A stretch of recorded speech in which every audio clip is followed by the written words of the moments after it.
कुछ चीज़ें तो बहुत ज़्यादा स्पेसिफिकली क्लियर होना चाहिए कि हम जिस दिशा में काम करना चाहते हैं, हमारे एफर्ट्स जो हैं वो उसी दिशा में जा रहे हैं या उससे अलग जा रहे हैं। मेरा मैं अपना गोल बताऊंगा और बाकी सारे लोग अपना अपना बताएंगे, तो तब हम लोग सारे डिसाइड कर पाएंगे कि हम इकट्ठा कितना लंबा चल सकते हैं। मान लीजिए मेरा मकसद और आपका मकसद अलग होगा तो हम लंबा चल ही नहीं पाएंगे। अभी क्या है, फॉर्मेलिटी के लिए इकट्ठे हो गए और फिर बाद में अलग अलग होना ही होगा। मेरी जो लड़ाई है, मैं मेरी इसलिए कह रहा हूँ क्योंकि मैं इसको अपनी लड़ाई मान के चल रहा हूँ, लेकिन आप जैसे जैसे ये बातों में से ब्रांचेज आती जाएंगी, हम मेरी से अलग होते जाएंगे। अभी मैं ये मान के चल रहा हूँ, मेरी जो लड़ाई है कि ज़्यादा से ज़्यादा धन कमाया जाए, मेरी लड़ाई है। और देश का प्रत्येक व्यक्ति धन कमाए।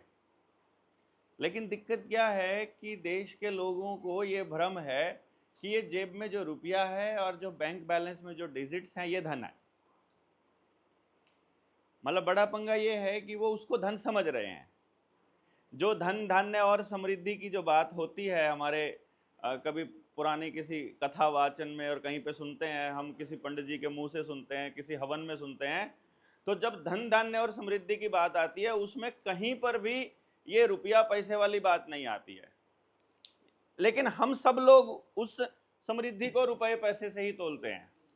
हम तोलते हैं कितनी बड़ी गाड़ी है, कितना बड़ा मकान है, कितना बैंक बैलेंस है, इस सब से तोलते हैं। फिर मुझे ध्यान आता है अपने कुछ बुजुर्गों की बातों से निकला हुआ निष्कर्ष।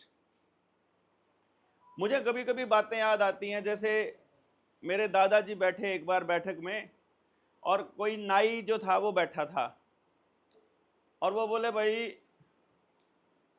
लड़की का रिश्ता ढूंढ। तो उसने एक रिश्ता परिवार बताया कि वो परिवार मुझे ठीक लगता है। तो वो कहने लगा कि धन धान्य क्या है, परिवार के पास धन क्या क्या है। बोला जी धन का तो ऐसा है कि 25 तो भैंस हैं, 6 भाई हैं और 6 पोता पोती हैं, 7 पोता पोती हैं, वो बताया, और इतनी जमीन है। जो उसने धन धान्य बताया वो परिवार के लोग, पशुधन और जमीन बताई। तो बाद में लेटर ऑन जब मैं दादाजी से बात भी करता था तो वो बताया करते थे कि असल धन तो मतलब सेहत है, असल धन तो अपनी मेहनत है, असल धन तो वो चीज है जिसको किसी भी कीमत पर प्राप्त नहीं किया जा सकता। वो असली धन है जिसकी कीमत ही तय नहीं हो सकती। हो सकता है पानी हो, हवा हो। मतलब जैसे हवा है, आपको कोई पैसा नहीं देना पड़ता है, लेकिन वो इतनी कीमती है कि आपको 3-4 मिनट से ऊपर आप जितना जोर लगाओगे नहीं जी पाओगे उसके बाद बिना हवा के। पानी का इसी तरह से पैसा नहीं देना पड़ रहा है। तो जो वर्ल्ड इकोनॉमिक फोरम है इसने इस चीज को देख लिया। आज से 30 साल पहले, 40 साल पहले अगर कोई डायलॉग देखा करते थे तो वहां डायलॉग होता था कि petroleum is the new fuel, मतलब जो था। और उस वक्त लड़ाई जो है वो हथियारों की, मिसाइलों की और एटम बम, परमाणु बम की होती थी। अगर द्वितीय विश्व युद्ध की बात करें उस दौर में, तो वो कहते थे कि जिसके पास पानी है, और सॉरी तेल है, पेट्रोलियम के पदार्थ हैं, जिसकी कंट्रोल में पेट्रोलियम है उसकी कंट्रोल में दुनिया है। और दूसरा, जब ये समय थोड़ा बीतता चला गया तो आने वाले वक्त में उन लोगों को लगा कि जिसके कंट्रोल में फूड है उसके कंट्रोल में दुनिया है। आजकल जो चल रहा है टेक्नोलॉजी की वजह से, data is the new fuel. अब आज का जो डायलॉग है वो ये है कि डेटा जिसके पास है उसके पास सब कुछ है। न्यू फ्यूल, न्यू गोल्ड, नई करेंसी, नया धन। धन मतलब जो, अब उन्होंने धन की जो डेफिनेशन है वो बदल के डेटा में ले दी। और कार्ल श्वाब जो कि वर्ल्ड इकोनॉमिक फोरम से अभी अभी छुट्टी लेके गया है, मतलब उसने इस्तीफा दिया है, उसका एक डायलॉग है जो पिछली दावोस में जो वर्ल्ड इकोनॉमिक फोरम की जो मीट हुई थी उसमें उसका डायलॉग था कि जिन देशों के अंदर पानी की राशनिंग शुरू नहीं हुई है उनको सीरियस नोट पे सोचना पड़ेगा कि water is not the human right, water is not the human right.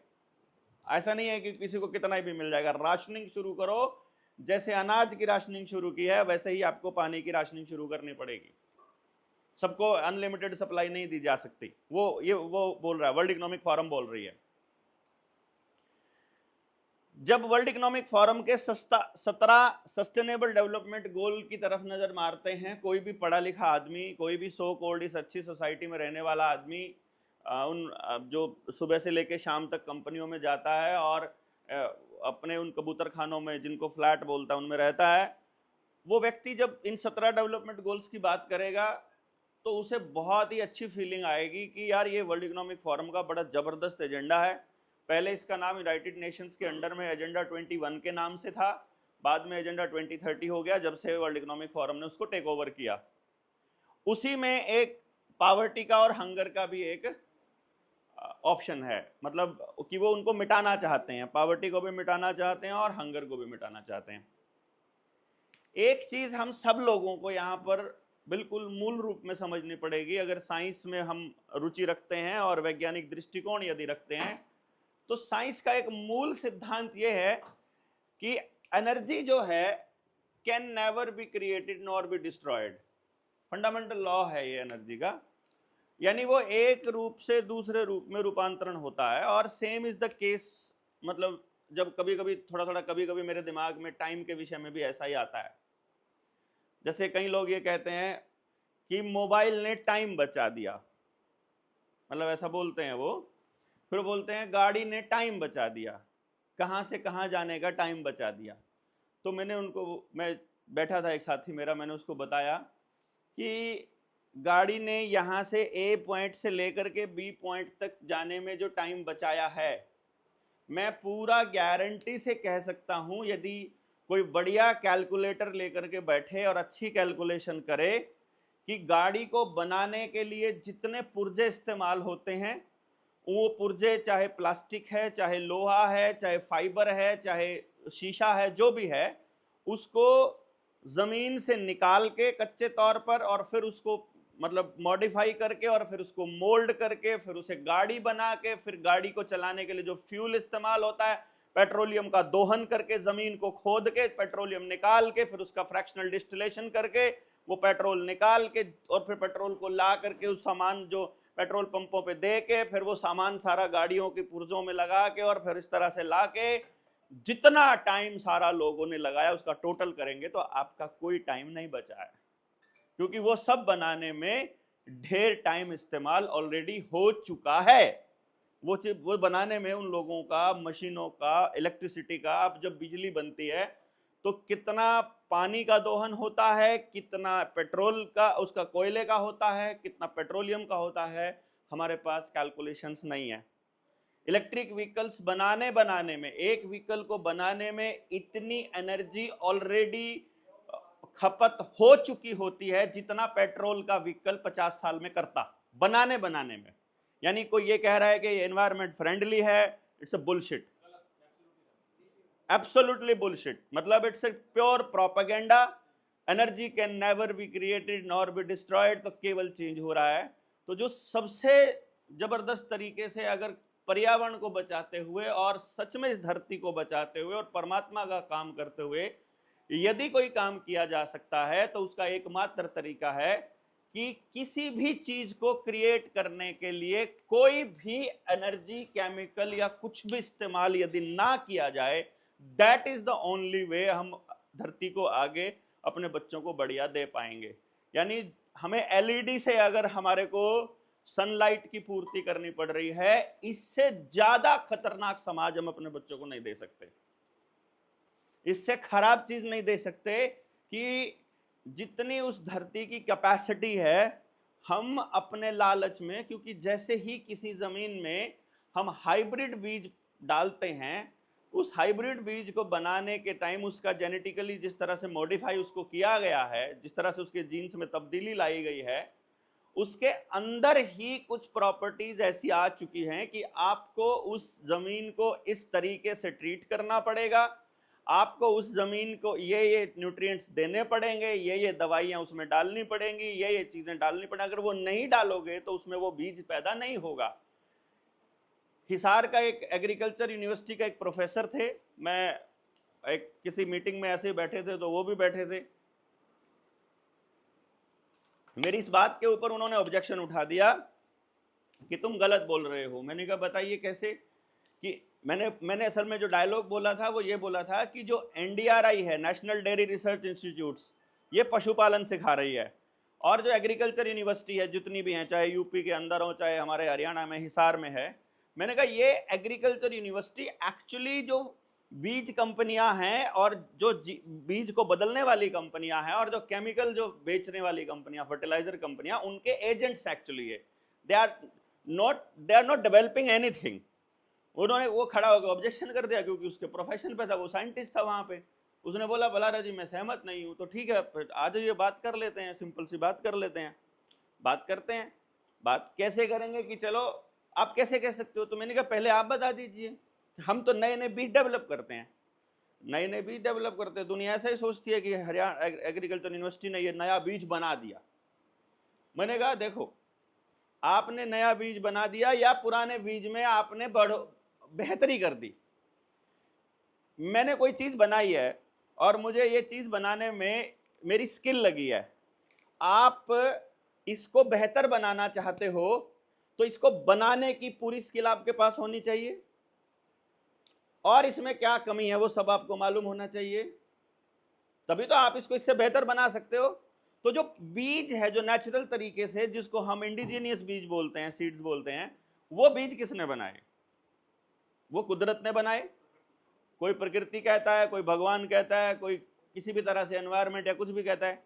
इसका मतलब अगर उस बीज से बेहतर बीज बनाना है आपको, तो वो ओरिजिनल बीज बनाने की कला आपके पास या वो टैलेंट आपके पास होना चाहिए।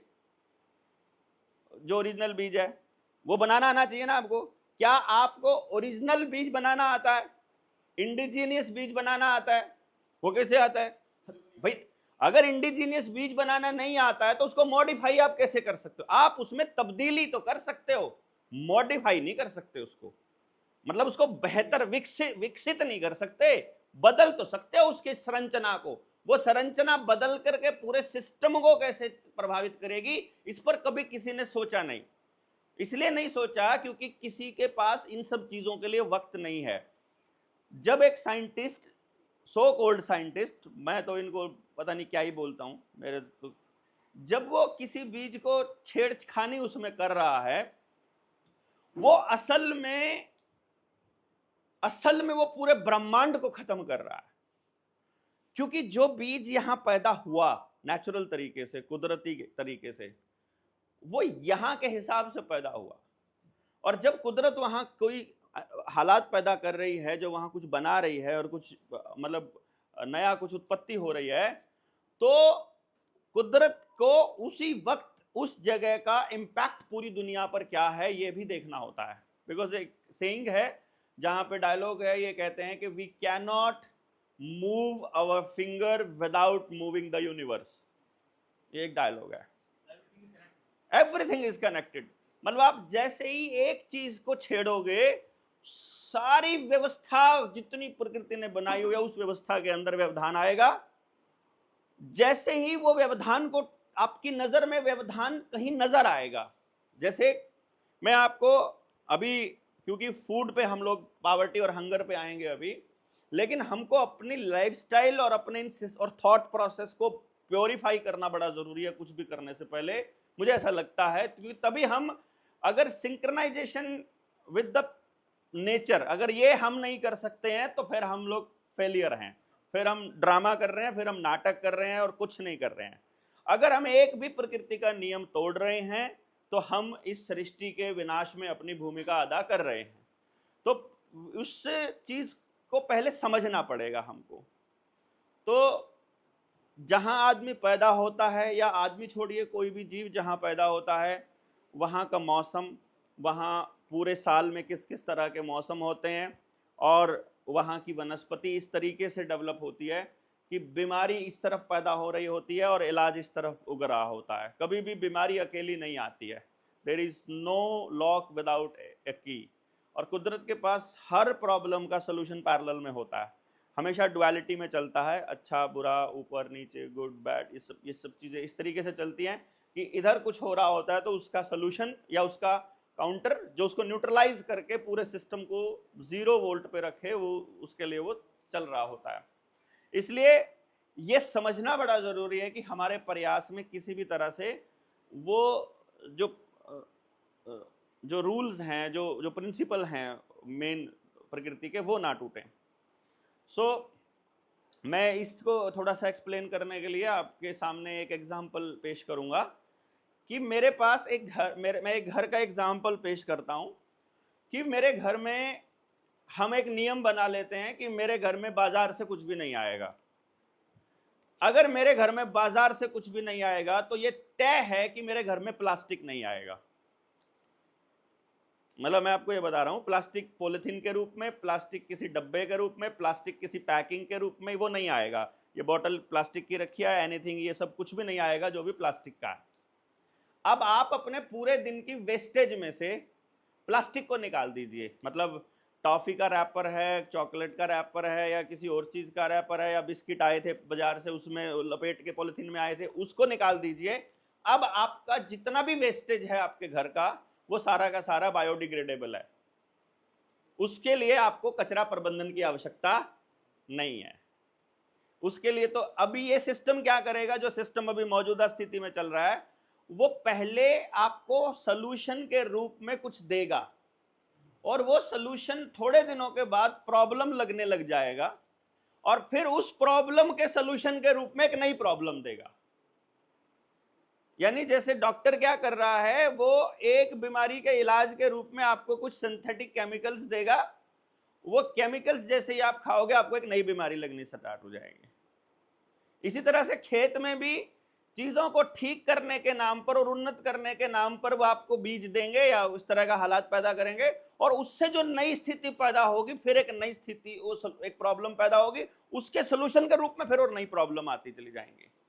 वो लोग सक्सेसफुल इतने सालों से इसलिए चल रहे हैं क्योंकि हमारे पास सारी चीजों को देखने का एक पर्सपेक्टिव नहीं है, एक पूरा व्यू नहीं है। हम सब अलग अलग धंधों में लगे हैं, हमें इतना एंगेज रखा गया है कि हम सिर्फ अपने ही पहलू को देख पाते हैं और बाकी के जो पहलू हैं वो मिस हो जाते हैं कहीं, इसलिए तस्वीर पूरी नहीं हो पाती। तो जो छोटे बच्चों का वो जिगजैग टाइप की एक तस्वीर बनाने का वो होता है, उसमें वो खाली से खाने कुछ पड़े रहते हैं, जब बात समझ में, छोड़ो ना यार हमें क्या पड़ी है, वो लास्ट लाइन फिर वहां पे आ जाती है।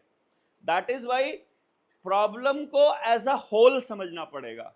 अगर हम हंगर और फूड को, अगर हंगर और पॉवर्टी को यदि हम लोग टैकल करना चाहते हैं, तो जो उन्होंने बाकी के 17 डेवलपमेंट प्रोग्राम्स दिए हैं, सस्टेनेबल डेवलपमेंट SDGs दिए हैं, वो भी पहले देखने पड़ेंगे और फिर उनका इतिहास भी देखना पड़ेगा कि आज तक भी इन प्रयासों पर यूनाइटेड नेशंस में खूब कॉन्फ्रेंसेस हुई हैं, खूब चर्चाएं हुई हैं और उन चर्चाओं में यही गोल आज से 100 साल पहले रखे इन लोगों ने, यही गोल ये आज रख रहे हैं, यही गोल ये 40 साल पहले बात कर रहे थे। और लेकिन प्रॉब्लम का सलूशन होने की बजाय प्रॉब्लम और बढ़ती जा रही है। वो सक्सेसफुल इसलिए होते जा रहे हैं और हम लोग जो हैं वो परेशान इसलिए हैं।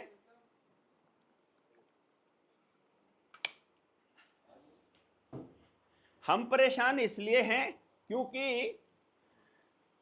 एक तो ये कि हमें पार्ट ऑफ द प्रॉब्लम के बारे में पता है और पार्ट ऑफ द सॉल्यूशन के बारे में पता है। हाँ वही कंप्लीट पिक्चर नहीं हमारे सामने है। और दूसरा यह कि हमें इन चीजों को ठीक करने के लिए एफर्ट्स लगाने पड़ते हैं और उन लोगों को हालात खराब करने का पैसा मिलता है। मतलब उनको इसके लिए वो पूरा, क्योंकि वो पूरे संगठित हैं, वो पूरी तरह से यूनाइटेड हैं, प्लान्ड है उनका पूरा, स्ट्रैटेजिकली पूरी स्ट्रैटेजी बनी हुई है। वो अपना पूरी हर चीज को अमली जामा पहनाते हैं स्ट्रैटेजिकली। अगर वो किसी भी स्ट्रैटेजी पे कहीं भी फेल होते दिखाई देते हैं तो उसी के, उनके फेलियर को काउंटर करने के लिए उन्हीं के सहयोगी अवेलेबल होते हैं। मतलब आप देखेंगे कि जिस वक्त आपकी विधायिका फेल हो जाएगी, जब आपका संसद और जो विधायिका है वो फेल हो जाएगी, तो उसी टाइम पे जो समाज के अंदर गुस्सा पैदा होगा, उस गुस्से को काउंटर करने के लिए, ठंडा करने के लिए या उसके साथ में उसके सामने खड़े होने के लिए उनकी पुलिस फोर्स जो है वो सामने आ जाएगी, आरपीएफ आ जाए, आर्मी आ जाए, जितनी भी जो मर्जी आ जाए, या सिंपल उनकी पुलिस आ जाए, कोई ना कोई उनके सामने खड़ा होगा। जब पुलिस फेल हो जाएगी तो उसको बचाने के लिए जो जुडिशरी है वो सामने आ जाएगी। जुडिशरी जब फेल हो जाएगी तो उसको बचाने के लिए फिर विधायिका सामने आ जाएगी। मतलब इस तरह से ये सारा नेक्सस एक दूसरे को बचाने पे लगा है। और चूंकि हम लोग जब समाज की और देश की बात करते हैं, हमको अपने लिए कुछ चाहिए नहीं होता है, तो हमें अपने एफर्ट इसमें डालने पड़ते हैं। और जब हम इसमें एफर्ट डालते हैं, चूंकि इस सिस्टम को खराब करने वाले लोग सिस्टम के अंदर बैठे हैं, तो इसको ठीक करने वाले लोगों के ऊपर आतंकवादी का, जैसे कि सुभाष, तो ये भगत सिंह की टीम है, नेताजी सुभाष चंद्र बोस जैसे लोगों को युद्ध अपराधी का, या इस तरह से जो भी आदमी इस तरह की बात करता है उसको ये कह दें कि ये दुनिया को बरगला रहा है, आपसे अल्टरनेट बात कर रहा है, तो वो उसको बागी के तौर पे प्रेजेंट कर देते हैं। और फिर कुछ दिनों में उनको इस बात की एक तरह से पब्लिक से एक मौन स्वीकृति मिल जाती है कि इसको जेल डाल दो, इसको मुकदमे कर दो, इसको इतना, इसकी क्रेडिबिलिटी खत्म कर दो पब्लिक में, ताकि ये बोलने लायक ना बचे। जब भी कोई ग्रुप या कोई संगठन किसी बदलाव का ठेकेदार बनकर निकलता है, उसमें कोई ना कोई एक या दो या तीन चेहरे निकलते हैं जो पब्लिक फिगर होते हैं। आप जब सिस्टम को, जब वो पूरा का पूरा आंदोलन अगर रगड़ना है, तो मात्र उन चेहरों को रगड़ दो तो रगड़ा जाएगा सारा कुछ, कोई दिक्कत नहीं है, उनके लिए बड़ा आसान है। इसीलिए मैं एक बात अपने साथियों को कहता हूं हमेशा कि पावर की जो असली ताकत है वो उसको छुपा कर रखने में है। और सबसे बड़ी जो ताकत है दुश्मन की वो है इंफॉर्मेशन। अगर उसके पास आपकी इंफॉर्मेशन है तो उसके पास आपकी गर्दन पकड़ने का सारा रास्ता है। क्योंकि पहले जब दुश्मन को हम कहा करते थे कि यार दुश्मन की सेना अटैक करेगी, तो हमारे लोगों को, मतलब इधर वाला जो कोई भी राजा है, वो अपने जासूस उनकी सेना में फिट कर दिया करते थे ताकि उनकी जानकारियां हम तक आती रहें। वो जानकारियां ही जीतने के रास्ते तय करती है। तो मैं जब अपने गांव में और लोगों से बात करता हूं, मैंने कहा अगर मान लो भाई एक छोटी सी बात है, भाई गांव का आदमी था, वो मेरे से इस बात पे लड़ रहा, तुम सरकार का विरोध कर रहा है या ऐसा कर रहा है तो तुझे गलत कर रहा है। मैंने कहा ठीक ठीक हूं, मैं तुम्हें एक बात बता रहा हूं, तुम्हें वो विरोध दिखाई दे रही है, वो इसलिए दिखाई दे रही है क्योंकि जो तुम्हारी मान्यता है वो उसके खिलाफ जा रही है बात, तो तुम्हें वो विरोध दिखाई दे रहा है। मैं आपको एक छोटा सा सवाल पूछता हूं, आपके घर में कितने बच्चे हैं? उसने बोला एक बेटा एक बेटी। मैंने कहा अच्छा, अगर, मैंने कहा कि अगर मान लो दुश्मन को ये पता हो कि तुम्हारा बेटे की उम्र क्या है, उसे खाना क्या क्या पसंद है, वो किस स्कूल में पढ़ता है, कितने बजे घर से निकलकर किस साधन में वहां तक पहुंचता है, और वो उसकी किस तरह की सोच है, और वो सारी चीजें अगर उसे पता हो, और तेरे घर का जुगाड़ क्या है, तेरे ऊपर कर्जा कितना है वो पता हो, तो तेरा दुश्मन तेरे खिलाफ कोई चाल चल सकता है? बोला हाँ, कुछ भी चल सकता है वो तो।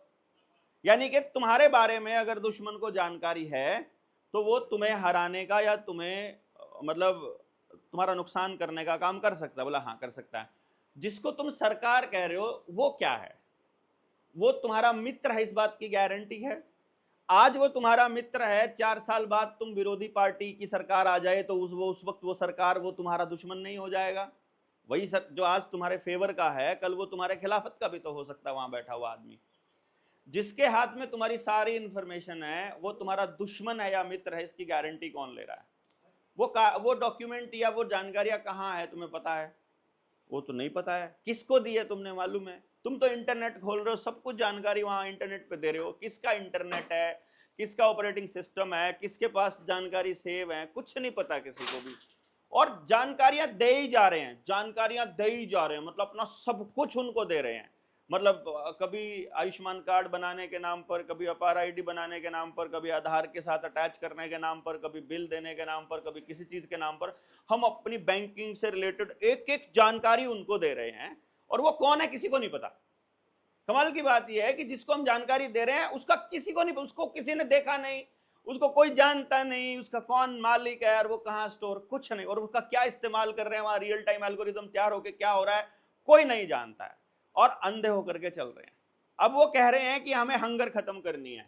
बहुत आसान है, 85 करोड़ लोगों को ऑलरेडी बोल रहा है संसद के अंदर प्रधानमंत्री इस देश का कि हम लोग घर बैठे अनाज दे रहे हैं।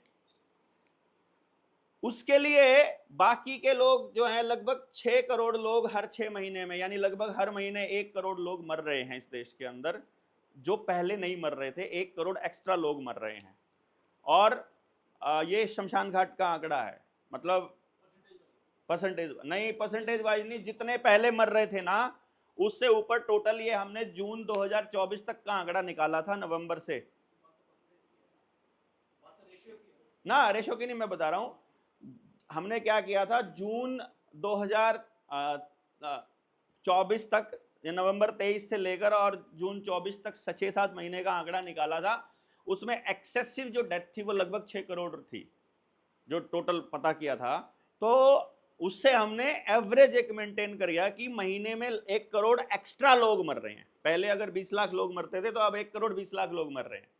और मरने के जो रीजंस हैं, multi organ failure, brain haemorrhage, paralysis के बाद, लंबी बीमारी के बाद अचानक चौथे स्टेज का कैंसर, और मतलब कुछ भी आपको डेंगू हुआ, हॉस्पिटल गए वापस ही नहीं आए, पेट में दर्द हुआ, इन्फेक्शन हुआ पेट में, गए वापस ही नहीं आए, कॉम्प्लिकेशंस, एक्सेसिव ब्लीडिंग, औरतों के अंदर पीरियड्स में इरेगुलरिटीज। और ये मैक्सिमम 26 जनवरी 2021 के बाद हुआ। उस दिन लॉन्च हुई थी हमारी कोविड की वैक्सीन। मतलब ये सब सारे डॉक्टर मान चुके हैं, सब कंपनियों ने अपनी फैक्ट शीट के ऊपर लगाया हुआ है कि इससे क्या क्या हो सकते हैं। बिल्कुल अनजान होकर के हम लोग चल रहे हैं। तो मैं ये मान रहा हूं कि अगर 85 करोड़ लोगों को भोजन देने का, घर बैठे खाना देने का अगर प्रोपेगेंडा सरकार कर रही है, I will say propaganda, because आने वाले वक्त में लगभग इतने ही लोग इंडिया में रहने की उम्मीद है। उतने लोगों का राशन का कितने दिन तक चला देंगे, वो साइलोज के अंदर इनका राशन जमा है और एफसीआई का गोदाम जो है वो खाली हो चुका है। और वो ये बोल रहे हैं कि 5 किलो अनाज भी ज़्यादा पड़ता है। फिर जो आपका जो खर्चा, जो यूपीआई जो डिजिटल पेमेंट आपको दिया है, उसमें वो आपका खर्चे को रियल टाइम में वहाँ पर एल्गोरिदम में चेक कर रहे हैं कि ये बंदा ट्रैवलिंग पे कितना पैसा खर्च कर रहा है, पेट्रोल डीजल पे कितना। आपने देखा होगा अगर आपकी क्रेडिट कार्ड की स्टेटमेंट आती है तो उसके ऊपर पूरा ग्राफ बना आता है कि तुमने इस महीने में तुमने पेट्रोल वगैरह पे इतना खर्चा किया है, ट्रैवलिंग पे इतना खर्चा है, टिकट्स जो एयर टिकट है इतनी है, एयर से इतने चले तुम, रेल से इतने चले, बस से इतने चले, वो पूरा डेटा आपको दे रहा है। तो इसका मतलब है उनको मालूम है कि इस देश की मैक्सिमम पॉपुलेशन कितने में गुजारा कर रही है। भाई राशन इतना, राशन वाले का इतना पेमेंट जमा हुआ, ग्रोसरी के स्टोर है उनका यूपीआई पेमेंट है, तो उस बंदे का महीने में कितना राशन खर्चा हुआ पता है, कपड़े पे कितना खर्चा पता है, जूते पे कंपनी, क्योंकि जूते की कंपनी पे जाओगे जूता खर्च हो रहा है, तो पूरा एक्सपेंस का डेटा निकल के आता है। और वर्ल्ड इकोनॉमिक फोरम का डेटा ये कहता है कि आज का भारत के रुपए के हिसाब से यदि रखा जाए तो 6,000 रुपए महीने में एक आदमी, यानी 200 रुपया डेली में एक आदमी का रहना, खाना और उसका ट्रैवल और उसके कपड़े और उन सब का खर्चा निकल जाएगा। यही अमाउंट, एग्जैक्ट यही अमाउंट राहुल गांधी अपने पिछले 3 चुनावों में बोलता आ रहा है कि हर आदमी के खाते में, गरीब आदमी के खाते में 72,000 रुपया साल का हम देंगे, जिसको वर्ल्ड इकोनॉमिक फोरम ने यूनिवर्सल बेसिक इनकम बोला था, यूबीआई बोला था, कि हम लोग किसी भी आदमी को सरवाइव करने के लिए जो मिनिमम जो खर्चा है वो 6,000 रुपए, 6,000 के डिजिट्स, ये रुपया अलग चीज है, तो ये 6,000 कह रहे हैं कि इतने रुपए में गुजारा हो जाएगा।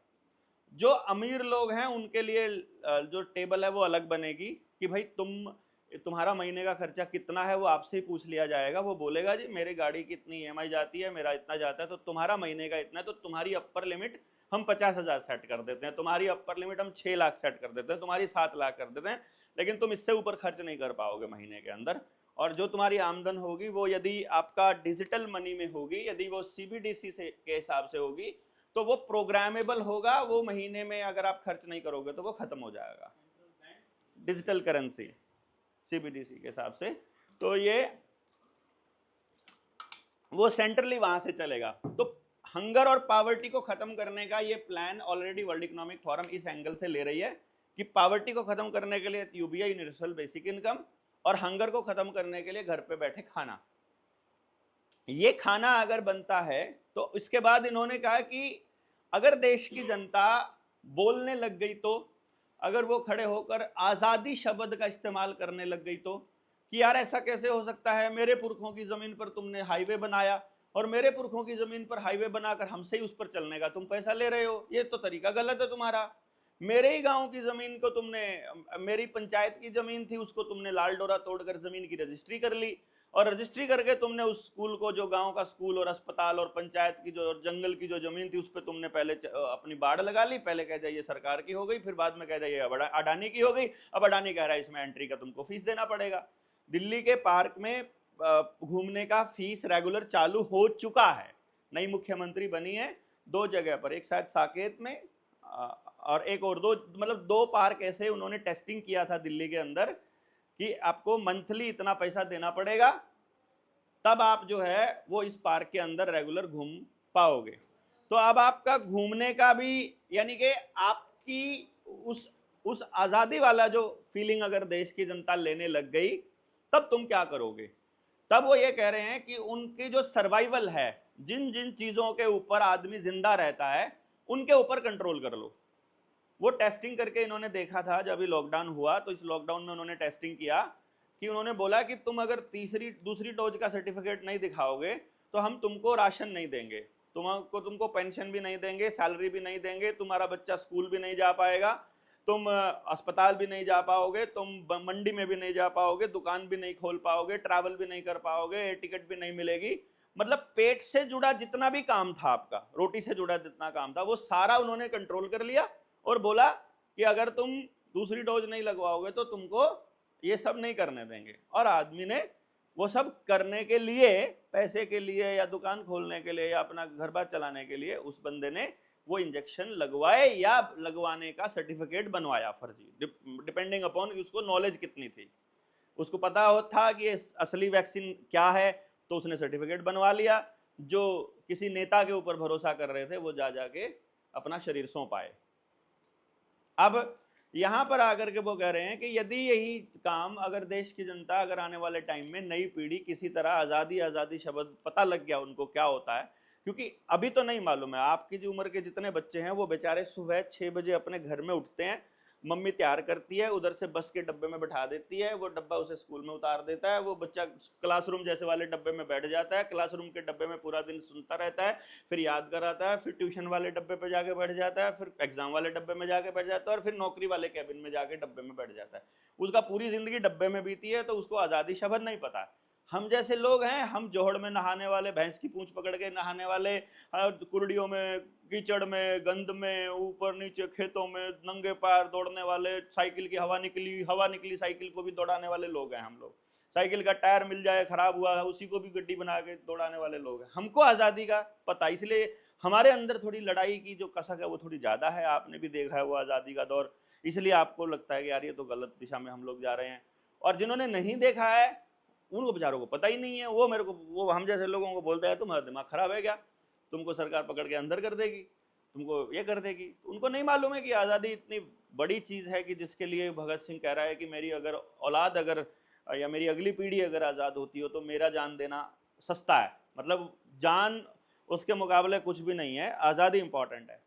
तो वो जब ये देखते हैं कि अगर आने वाली पीढ़ी आज़ादी मांगने लग गई तो हम क्या करेंगे, तो तब वो कहते हैं कि तब इनके पेट पर आपको कंट्रोल करना पड़ेगा, टोटल कंट्रोल करना पड़ेगा। इनके पास खेत में जंगल नहीं, इनके हर गांव की जो अर्थव्यवस्था है वो जंगल आधारित होगी, तो वेस्टेज जीरो होगा। मैं आपको बता रहा हूं, अगर आपके घर के अंदर कच्चा फर्श है, पानी की वेस्टेज जीरो होगी। यदि आपका फर्श है तो आपको इस फर्श की डेली पोचे पोचे में आप मिलियन बिलियंस ऑफ गैलन पानी का वेस्ट कर दोगे। यदि आप टॉयलेट करने के लिए जंगल में जाते हो तो पानी की वेस्टेज पर पर्सन ज्यादा से ज्यादा 1 लीटर है, और यदि आप अपने घर के टॉयलेट में करते हो तो पर पर्सन डेली की, मैं डेली की बता रहा हूं, 3 बार अगर वो बाथरूम भी करता है तो 1 गिलास बाथरूम को नीचे लेकर जाने के लिए 20 लीटर पानी वो बटन दबाता है, 20 लीटर का फ्लश करता है 1 लीटर गिलास पे, 1 गिलास मूत्र पे मतलब। और अगर 2 बार अगर टॉयलेट जा रहा है तो 20-20 लीटर, वो 20 लीटर का होता है ना, वो 15 लीटर 20 लीटर से कम का नहीं होता है ना, 1 बाल्टी पूरी आ जाती है उसके अंदर फ्लश के अंदर। यानी प्रत्येक व्यक्ति जो कि 1 बोतल और 2 बोतल्स में काम चला रहा था या मैक्सिमम 4 बोतल में काम चला रहा था, यानी 4 लीटर में, वो डेली 50 लीटर या 100 लीटर मिनिमम पानी वेस्ट कर रहा है इस टॉयलेट को। ये मल्टीप्लिकेशन है पर पर्सन, वो मतलब कितने गुना वेस्टेज चल रहा है। तो ये प्रकृति के नियमों का दोहन है। आयुर्वेद के अंदर जिसने भी आयुर्वेद पढ़ा है उनको मालूम है कि आयुर्वेद में किसी की लैटरिंग जिसने कर रखी है उसके ऊपर लैटरिंग करने से बीमारियां आती हैं, ये वहां पर मेंशन्ड है। किसी ने कहीं मूत्र कर रखा है उसी के ऊपर करना। ये तो हमारे घर के टॉयलेट थोड़े ठीक है, एयरपोर्ट के बढ़िया है, क्योंकि जो सोफिस्टिकेटेड से लोग हैं वो इन्हीं जगहों पे जाते हैं। उन्होंने बस स्टैंड वाला बाथरूम थोड़ी ना देखा है कि मतलब उन्होंने वो थोड़ी देखे हैं जो नॉर्मल जगह पर बने हुए हैं वो। यानी अल्टीमेटली वो किसी न किसी तरह से वो पूरे की पूरी फैमिली को बीमार करने का पूरा प्रोपेगेंडा चला हुआ है। बुजुर्ग बताते हैं कि हमारा जो टॉयलेट का जो स्टाइल है, अगर हमें हेल्दी रहना है तो वो ये होना चाहिए कि एडी उठी हुई और इस तरह से हमारों को बैठना पड़ेगा, मतलब नीचे उकड़ू बैठने का जो स्टाइल है, that is the only way अगर आपको पूरा इंटेस्टाइन खाली करना है तो। लेकिन उन्होंने हमको ऐसी दे दी कि हम सिर्फ इतने ही बैठ पाते हैं, जो इंग्लिश टॉयलेट है उसमें इसी तरह बैठ पाएंगे, और जब हम इस तरह बैठ पाएंगे पूरा पेट कभी साफ नहीं हो पाएगा, इस तरह से हम बीमार हो जाएंगे।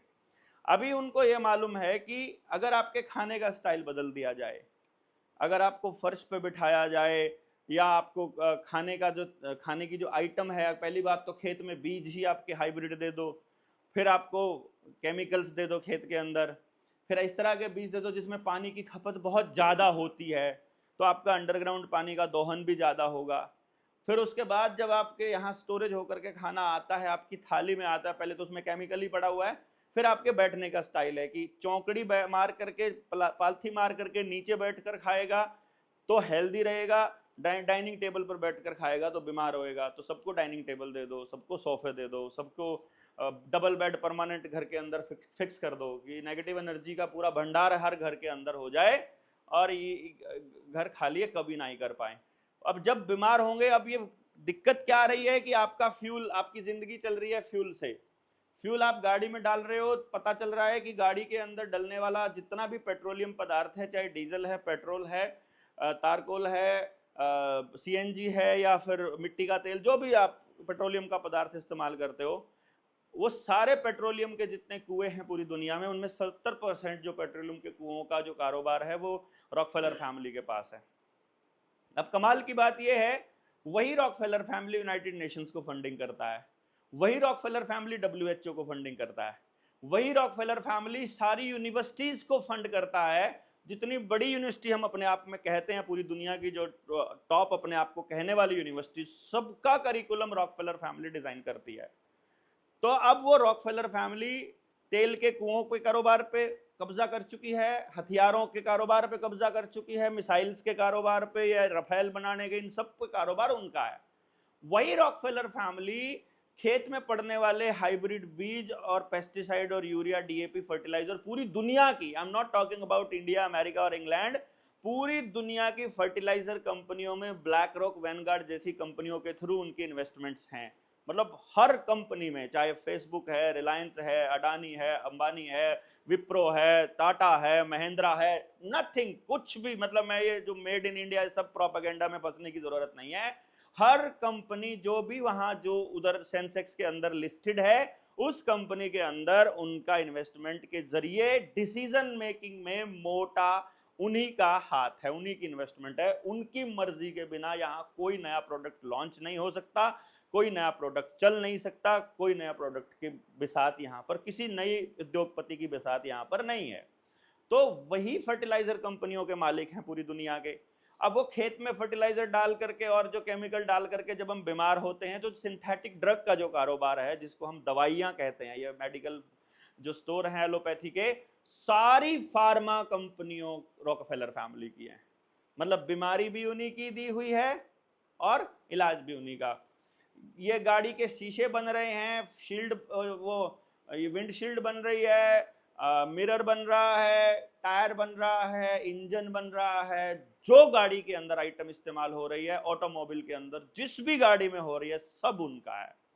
जिस भी गाड़ी में हो रहा है, आपका मोबाइल है, ये साउंड के इक्विपमेंट हैं, ये दूसरी जितनी आइटम है, खाने वाले जितने पैकेट फूड वाली जितनी बड़ी कंपनियां हैं, सब उनकी है। मतलब आपके जीवन से जुड़ा आप कोई नाम बताओ, जूता बताओ, चश्मा बताओ, जो भी ब्रांडेड है और जो वहां पर लिस्टेड है, उसी के अंदर उस रॉकफेलर एंड रॉथस्चिल्ड फैमिली समेत 2-3 और 5-4 परिवार हैं, जेपी मॉर्गन रेनल्ड्स जैसे परिवार, उनका भी सारा का सारा इन्वेस्टमेंट उसके अंदर है।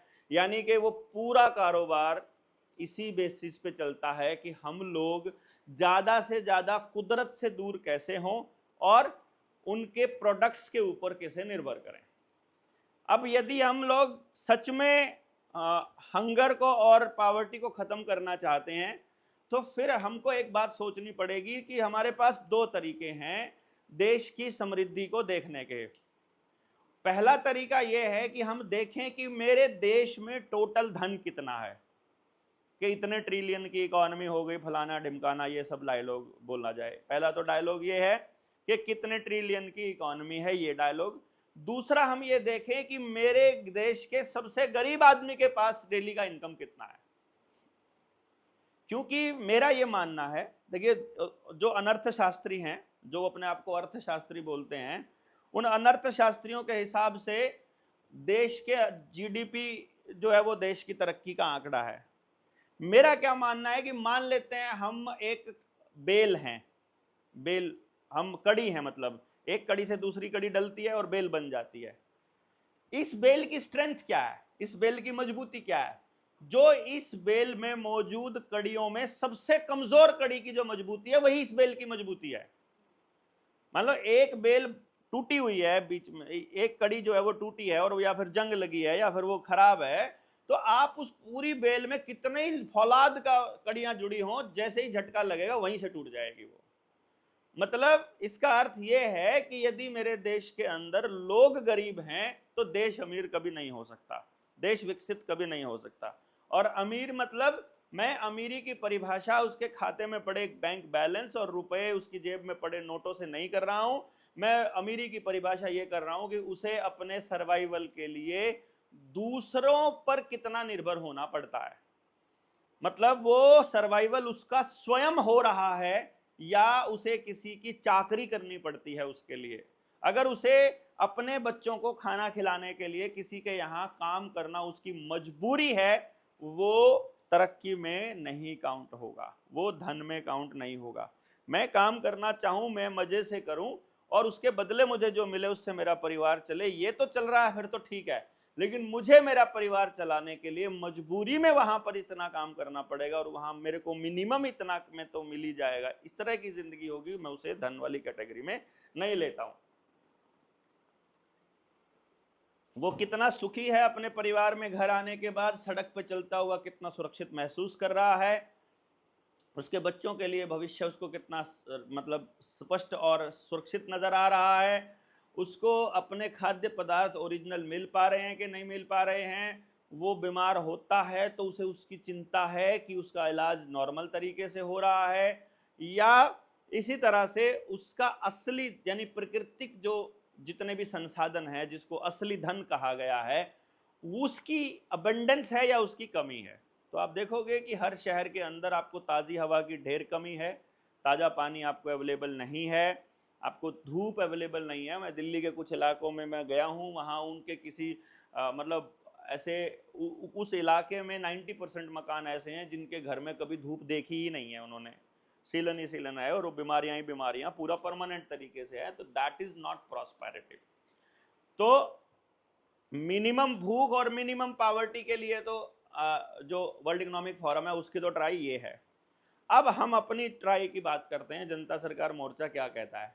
अगर आपको पानी बचाना है तो आपको पानी का इस्तेमाल वाइजली करना पड़ेगा, और ये वाइजली मेरे कहने से, सरकार के कहने से कोई नहीं करेगा। यूज करने वाले व्यक्ति को जब फायदा समझ में आएगा तब वो यूज करेगा। जब ये बता दिया जाएगा किसी को भी कि जंगल में पड़ी टॉयलेट 3 घंटे के अंदर उसमें ऐसा बैक्टीरिया पैदा होना शुरू हो जाता है जो उसको मिट्टी बनाने की प्रक्रिया चालू कर देता है, और 24 घंटे में मिट्टी बनाने की प्रक्रिया चालू होकर के अगले 3 दिन में वो मिट्टी बन जाता है, यानी टॉयलेट नहीं रहता है। वही टॉयलेट जंगल के अंदर जो जंगली जानवर हैं उनमें से बहुत सारे जंगली जानवरों का भोजन भी है, जैसे जंगली सुअर हो गया और इसी टाइप के हो गए। और दूसरा, हमारे यहाँ पर खुरपा और लोटा लेकर के जाते थे कि गड्ढा खोदा, टॉयलेट किया, उसके ऊपर मिट्टी डाल दी, बात खत्म। कोई पोल्यूशन नाम की कोई चीज हमारे कल्चर में नहीं थी, जिसको छुपाया गया और हमको गलत डायरेक्शन में लेकर के जाया गया और हमारे घरों के अंदर बीमारी के केंद्र खोल दिए, जिनका नाम हम आजकल टॉयलेट के नाम से लेते हैं। किसी भी चिकनी सरफेस पर अगर टॉयलेट गिरेगा तो वो वहाँ ऐसा बैक्टीरिया पैदा कर देगा कि वो आपको टॉयलेट शीट साफ नजर आ रही है, लेकिन वो बैक्टीरिया पूरे घर में आ चुका है और वो आपको बीमार करने के लिए तैयार है। तो ये उन्होंने नहीं बताया कि अंडरग्राउंड जो पानी है उसको हम ताजा क्यों कहते हैं। नीचे से पानी निकलता, उसको निकलते ही ताजा कहते हैं, वो तो हजारों साल से पड़ा है। क्योंकि पानी की खासियत ये है कि वो अपने आप को खुद साफ कर सकता है। उसके अंदर पहले कीट पैदा होंगे, छोटी मछली पैदा होगी, छोटी मछली को खाने के लिए बड़ी पैदा हो जाएगी, बड़ी को खाने के लिए और बड़ी पैदा हो जाएगी, समंदर में जाओगे तो वहां तो व्हेल मिलेगी। मतलब वो एक बड़ी मछली फिर बाकी सबको खा गई तो साफ हो गया सारा कुछ। छोटियों ने वो मतलब गोबर के और कीट वो दूसरे गंद खा लिया और उसके बाद काई खा ली, उनको उसने खा लिया, उनको उसने, और पानी साफ हो गया। तो ये प्रोसेस जो सफाई की प्रोसेस है ये कॉन्टिन्यूसली चलती है। बट जैसे ही इस पानी के अंदर कोई भी केमिकल डाला जाएगा सिंथेटिक, तो पानी साफ अपने आप नहीं हो पाएगा। सिंथेटिक केमिकल क्या क्या है? फेस वॉश, साबुन, शैम्पू, वो कंडीशनर, आपका बॉडी पे लगाने वाली अलग क्रीम, मतलब ऊपर से लेकर नीचे तक लगने वाले सारे कॉस्मेटिक, और टॉयलेट को साफ करने वाले हैंड वॉश, और टॉयलेट को साफ करने वाला वो नीला नीला सा प्रोडक्ट वो डालते हैं। वो जैसे ही उसमें डाला वो अंडरग्राउंड पानी में गया। अब वो पानी अपने आप को कभी साफ नहीं कर पाएगा। अब उसकी सोल्यूशन के लिए आपके पास आएगा वाटर ट्रीटमेंट प्लांट। लैट्रिन के पानी को कहते हैं ये पीने लायक हो गया है, मतलब वो इस तरह से प्रेजेंट करेंगे जैसे सच्ची में पीने लायक हो गया है। अच्छा, वो वाटर ट्रीटमेंट प्लांट जो है फिर एक प्रॉब्लम क्रिएट हो जाएगी, क्योंकि वाटर ट्रीटमेंट प्लांट के लिए फिर बिजली चाहिए, बिजली के लिए फिर आपको दोहन करना पड़ता है वही प्राकृतिक संसाधनों का। वही प्रक्रिया सारी घूम के फिर दोहन पे चली जाएगी। तो ना आप ऊर्जा बचा पा रहे हो, ना आप समय बचा पा रहे हो, ना आप हेल्थ बचा पा रहे हो, ना आप धन बचा पा रहे हो, ना आप अपने परिवार के साथ समय है आपको देने के लिए। 45 साल तक आप लोग कंपनी के अंदर हार्ड तोड़ मेहनत करते हो पैसा कमाने के लिए, 45 के बाद फिर उसी पैसे को खर्च करते हो अस्पतालों में इलाज, हेल्थ को वापस रिस्टोर करने के लिए। तो ये प्रोसेस, पहले हेल्थ को खराब करना फिर हेल्थ को रिस्टोर करने की प्रोसेस एक इन्फिनिटी की तरह चल पड़ती है, और हम एक इस चक्कर में फंस जाते हैं और कभी नहीं निकल पाते। हमारी जो लड़ाई है वो लड़ाई ये है कि इन पूरे पॉइंट्स पे यदि गांव के आदमी को समझा दिया जाए, और खास तौर पे गांव की महिला को, प्रत्येक महिला को इस बात की ट्रेनिंग हो कि किस मौसम में क्या खाना चाहिए, सुबह क्या खाना चाहिए, दोपहर को क्या, शाम को क्या, किस ऋतु में क्या खाना चाहिए, दिनचर्या और ऋतुचर्या का पूरा उसे ज्ञान हो, तो घरों में बीमार होना लोग बंद हो जाएंगे। अगर केमिकल शरीर में है, हमारा शरीर के अंदर कोई भी डिजाइन ऐसा नहीं है कि हम कोई चीज डायरेक्ट ब्लड स्ट्रीम के अंदर डाल सकें। तो जितना भी ये पंचर पद्धति है, जितना भी ये इंजेक्शन पद्धति है, ये कोई भी इंजेक्शन हमारी बॉडी के लिए मतलब हेल्पफुल होने की बजाय वो उल्टा, वो उसके अंदर हैवी मेटल्स बॉडी के अंदर पड़े ही रहते हैं, वो नुकसान ही करता है अल्टीमेटली लास्ट में जा करके। यदि ये बता दिया जाए कि नेचुरल तरीके से बर्थ कैसे होगा और उसके बाद आपको खाना पीना क्या है, जैसे अभी एलईडी की आपने बात बोली थी, तो मुझे एलईडी बड़ी बार बार दिमाग में आ रही है कि ये एलईडी जो है, ये असल में जो असली जो इसका काम है वो है कुदरत कनेक्शन को तोड़ना। जो असली काम है ना एलईडी का है, नेचर के साथ आपके कनेक्शन को तोड़ना। कारण क्या है? कुदरत से आपका जो कनेक्शन है वही आपको, जैसे यार एक तो आपकी गट है, एक आपकी इंट्यूशन है। इंट्यूशन और गट ही आपको सही और गलत का फैसला लेने की बारे में बताती है। ये साइंस के पास गट और इंट्यूशन का कोई वो नहीं है। गट फीलिंग कहते हैं, लेकिन उनके पास ऐसी कोई रिसर्च नहीं है कि ऐसा कुछ हो रहा होता है अंदर। तो वो जो गट फीलिंग है और जो इंट्यूशन है वो चलती है पाइनियल ग्लैंड से। जो पीनियल ग्लैंड है अपनी, इसको हम छोटा दिमाग, काग्गा और पता नहीं क्या क्या बोलते रहते हैं, त्रिनेत्र, तीसरी आंख, शिव जी की आंख, ये सब इसी को बोला जाता है। इसकी सबसे बड़ी खासियत क्या है कि यही एंटीना है बेसिकली, रिसीवर भी यही है और ट्रांसमीटर भी यही है। जब भी हम टेलीपैथी करते हैं या फिर जब हम कुदरत से कनेक्ट होने की जब चेष्टा करते हैं, तो यही एक पार्ट है। अगर ये जिंदा है, ये एक्टिव है, तो आप कोई गलत काम कभी नहीं कर पाओगे। ये चीज दबी हुई है, ये मरी हुई है और ये सेंसिटिव नहीं है, तो आप हर काम गलत करोगे, आप कभी सही निर्णय ले ही नहीं पाओगे। और इसके ऊपर अटैक करने के रास्ते हैं एल्यूमिनियम सबसे पहला, एल्यूमिनियम के बर्तन में खाना, एल्यूमिनियम के बर्तन में चाय बनाना, एल्यूमिनियम के बर्तन आपके जो तसला होता है, टब होते हैं, सारे एल्यूमिनियम के बना के देते हैं, ये आपको लोहे का नहीं देते हैं। जेल में भी उस टाइम पे क्रांतिकारियों को एल्यूमिनियम के बर्तनों में ही भोजन दिया जाता था। और जो चीज़ एल्यूमिनियम के बर्तन में गर्म हो जाएगी, समझो वो जो बॉडी में जाएगी वो एल्यूमिनियम जाएगा ही जाएगा। बहुत हैवी मेटल एल्यूमिनियम, जो शरीर में जितने भी केमिकल्स बच्चों को डाले जाते हैं इंजेक्शंस के जरिए, जितनी वैक्सीन लगती है, उन सब में भी एल्यूमिनियम हाइड्रोक्साइड जेल इस्तेमाल होता है। तो एल्यूमिनियम यानी आपको पैदा होते ही आपकी बॉडी के अंदर पहुंचा दिया जाता है। दूसरी चीज जो इस पीनियल ग्लैंड के ऊपर अटैक करती है वो ग्लाइफोसेट होता है। ग्लाइफोसेट जितने भी केमिकल खेत प्रोडक्ट्स के लिए इस्तेमाल किए जाते हैं वहां पर इस्तेमाल किया जाता है। जितने फर्टिलाइजर हैं, डीएपी है, यूरिया है, पेस्टिसाइड है, इंसेक्टिसाइड है, उन सब के अंदर ग्लाइफोसेट यूज किया जाता है। तो दूसरा वो है, तो यानी आपकी हर थाली के अंदर वो पहुंचाया जा रहा है। तीसरी चीज जो पीनियल ग्लैंड पे अटैक करती है वो है वाईफाई। वो आपका सबका हॉटस्पॉट जो है वो 24 घंटे ऑन रहता ही है। जिसके घर में भी एक बार वाईफाई पहुंच गया हो तो आसपास के 3-4 घरों को भी वो माइक्रोवेव ओवन की तरह रखता ही है 24 घंटे।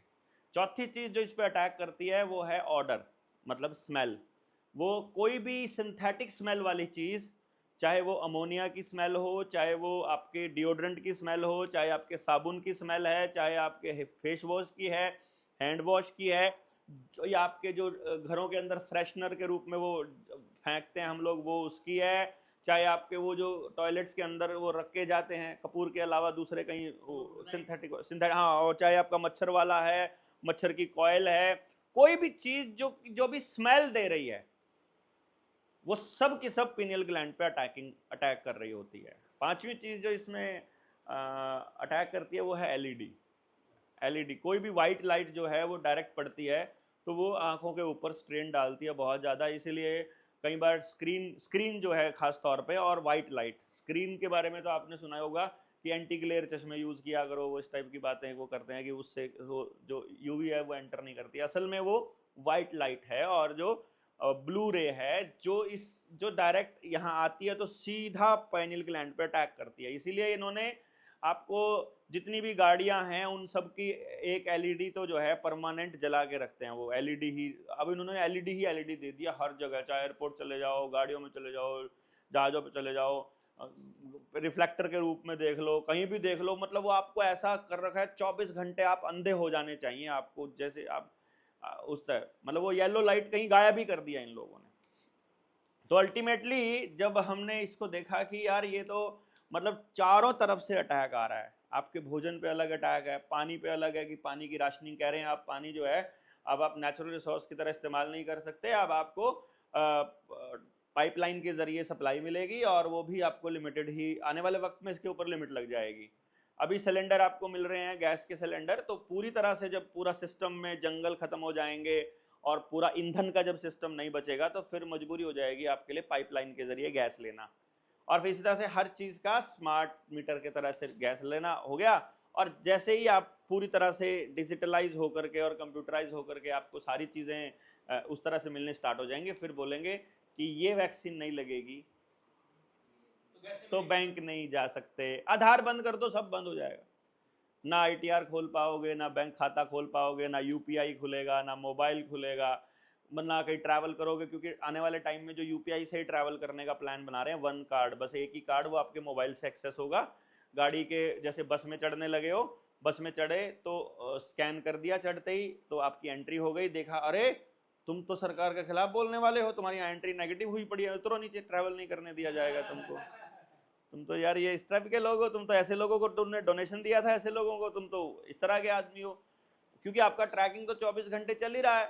अरे उस दिन अब हम 6 लोग यहाँ पर बैठे हैं, 60 लोग बैठे हैं, फिर 600 लोग बैठे हैं, 6000 बैठे हैं, सबकी लोकेशन के हिसाब से आपको पता चल जाएगा कि यहाँ ऐसे लोग बैठे हुए हैं। मोबाइल की लोकेशन बता रही है, मोबाइल के अंदर जो हॉट वर्ड्स होते हैं उनकी मदद से वो आपका पूरा रिकॉर्ड भी कर रहा है, वो उसका माइक्रोफोन पूरी तरह से जानकारी वहां दे भी रहा है। तो आपकी कोई चीज छुपी नहीं है और उनकी किसी चीज का आपको पता नहीं है। कमाल की बात है, उनकी किसी चीज का पता नहीं। तो उन्होंने जो हथियार बनाया सबसे बड़ा, वो बनाया गलत एजुकेशन को। मतलब स्कूलों के अंदर हमारा बच्चा जो है वो बेचारा अपनी जिंदगी के 30 साल तो ऐसी किताबें पढ़ने में लगा देता है जिसका जिंदगी में कभी इस्तेमाल नहीं होना। उसके बाद कहते हैं कि अब तू कुछ करो, कहते हैं मैं क्या करूँ, मुझे कुछ करना ही नहीं आता, तुमने सिखाया नहीं कभी। सिर्फ याद करना सिखाया जाता है, इसीलिए सिखाया जाता है ताकि बड़ा होकर के उसे अपने वर्थलेस होने का एहसास होता रहे और वो कभी कुछ डिमांड ही ना करे। आज अगर बीटेक करे हुए बच्चे को पूछ लो कि तुम्हारे पास स्किल क्या है, तो वो कहेगा डिग्री तो है, स्किल नहीं है। एमटेक करा हुआ बंदा भी बोलेगा डिग्री तो है, स्किल नहीं है। स्किल कुछ नहीं है, वो सिखानी पड़ेगी और स्कूल के टाइम पर नहीं सिखाई गई। तो अपनी गलत एजुकेशन, पढ़ाई की भी गलत एजुकेशन, हेल्थ की भी गलत एजुकेशन, फूड की भी गलत एजुकेशन, पॉलिटिक्स की भी गलत एजुकेशन, धर्म की भी, चारों तरफ से हम लोगों को गलत इंफॉर्मेशन दे करके और हम लोगों को उलझा दिया ताकि हम आपस की पिटी इन थॉट्स में घुसे पड़े रहें और बकवास चीज़ों में ही एक दूसरे के साथ में उलझे पड़े रहें। हमारी बहस जो है ना वो खाम खाई अपने ही विचारों पे लेकर के, अपनी कट्टरता पे लेकर के होती रहे, क्योंकि आपको एक इन्फॉर्मेशन आपको दी है, एक इन्फॉर्मेशन उत्तराखंड वालों को, आधी यूपी वालों को, आधी हरियाणा वालों को। तो जो यूपी वालों को मिल गई वो हरियाणा वालों से इस पे लड़ते रहते हैं कि हमने तो ऐसे सुना है, हमने तो ये सुना है। जाओ तुम जाकर बंगाल में रहकर देखो, तब तुम्हें पता चलेगा। तुम वहां पर रह करके देखो, तुम्हें तब मालूम पड़ेगा। तो वो मतलब वो इतना इन्फॉर्मेशन का एक पार्ट देते हैं जिससे आप पार्ट ऑफ द प्रॉब्लम को देखते रहो और पार्ट ऑफ द प्रॉब्लम के ही सोल्यूशन पर लगे रहो। और पार्ट ऑफ द प्रॉब्लम का सोल्यूशन एक नई प्रॉब्लम है एक्चुअली। जब तक आप एज अ होल पूरी प्रॉब्लम को नहीं समझते देखते, तब तक हम उसका सोल्यूशन नहीं कर पाएंगे। एंड एज अ होल समझने के लिए हमको इनके रूट कॉजेस पे जाना पड़ेगा और ये देखना पड़ेगा कि इस प्रॉब्लम का सोल्यूशन प्रकृति आधारित कैसी हो, जिसमें पैसा इन्वॉल्व ना हो। हालांकि वही टाइम इज मनी, वो कहते हैं टाइम इज मनी, और असली धन तो क्या है, पशुधन है। अब आप देखोगे कोई भी चीज जो है दुनिया में, कोई भी चीज जो है वो जमीन के अतिरिक्त कहीं और नहीं पैदा हो सकती। प्रोडक्शन का काम केवल जमीन में होगा और कहीं नहीं हो सकता। प्रोड्यूस है